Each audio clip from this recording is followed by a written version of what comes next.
ഏറ്റവും വലിയ ഒരു കാര്യമാണ് ശബരിമല അന്നദാനം എന്ന് പറയുന്നത്. അന്നദാനത്തിന് കണ്ടമാനം കാശ് കിട്ടുന്നുണ്ട്. ഈ അന്നദാനം അവിടെ കൊടുക്കുന്നുമുണ്ട് നിരന്തരമായിട്ട്. അന്നദാനം കൊടുക്കുന്നത് വേണ്ട. ഇപ്പം ഞാൻ ശബരിമല പോയിട്ടുണ്ട്, ഞാൻ അവിടെ നിന്ന് അന്നദാനം കഴിച്ചിട്ടില്ല. ഈ പറയുന്നത് പോലെ എന്താ കഴിക്കാത്തത്? കഴിക്കാൻ കൊള്ളത്തില്ല. അപ്പോൾ ഗുരുവായൂർ പോയി കഴിക്കാം, കഴിക്കാമല്ലോ, ഒന്നാം തരം സാധനമാണ്. കാരണം നമുക്ക് കിട്ടുന്ന ഭക്ഷണം ആവശ്യം പോലെ കഴിച്ചു പോകും. നല്ല ടേസ്റ്റ്. ശബരിമല ഇത് കൊള്ളത്തില്ല. ഇത് പുലാവോ? അവിടെ പുലാവും എന്തോ സാമ്പാറുവാ. ഇതെന്ന് പറഞ്ഞാൽ പുലാവ് എന്ന് പറഞ്ഞാൽ ഏതാണ്ടൊക്കെ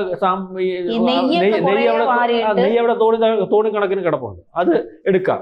പിന്നെ ഈ അന്നദാനത്തിന്റെ പൈസയ്ക്ക് കൂടാതെ ഈ ആൾക്കാർ കൊണ്ടുവന്ന അരി അവിടെ ഡംപ് ചെയ്യും. മനസ്സിലായില്ലേ? ഈ അരി നമ്മള് ഇത് എന്റെ പൊന്ന് തന്നെ നമ്മുടെ ഇരുമുടിക്കകത്ത് അരി ഉണ്ടല്ലോ, ഉണ്ട്, എല്ലാത്തിനും അരി വേണം. ഈ അരി അവിടെ ഇരുമുടിക്കകത്ത് നമ്മൾ അവിടെ കൊണ്ടുപോകുന്ന സാധനമില്ല, അവിടെ ഡംപ് ചെയ്യും. അവിടെ ഡംപ് ചെയ്യുന്ന സ്ഥലമുണ്ട്. ആ ഡംപ് ചെയ്യുന്ന അരി എന്തോ എടുത്തിട്ട് ഇതുണ്ടാക്കും. അപ്പൊ അന്നദാനത്തിന് വേണ്ടി ഇതിനകത്ത് ഉപയോഗിക്കുന്ന സാധനങ്ങളൊന്നും പുറത്തുനിന്ന് മേടിക്കണ്ട. എന്നിട്ട് അന്നദാനത്തിന് വേണ്ടി ഉള്ള ഫണ്ടിനകത്തുനിന്ന് കോടാനുകോടി രൂപ എഴുതി മാറ്റും. മനസ്സിലാകുന്നു? ഇത് ഡെയിലി അന്നദാനം നടന്നേ നോക്കൂ. തിന്നാലും നിന്നില്ലേലും അന്നദാനം നടന്നേ. കാരണം തിന്നാൻ ഈ ഇതിനു വേണ്ടി കോടാനുകോടി രൂപ അടിച്ചു മാറ്റണമല്ലോ. അപ്പം ആ പൈസ ഭക്തർ കൊണ്ടുവന്ന് അന്നദാനം എല്ലാം ഉണ്ട്, ആവശ്യം പോലെ നടക്കും. അന്നദാനം എന്ന് പറഞ്ഞാൽ ഏറ്റവും വലിയ പുണ്യമായ പ്രവർത്തനം. അതുകൊണ്ട് ആൾക്കാർ പൈസ കൊടുക്കും. അന്നദാനം മഹാദാനം എന്നാണല്ലോ.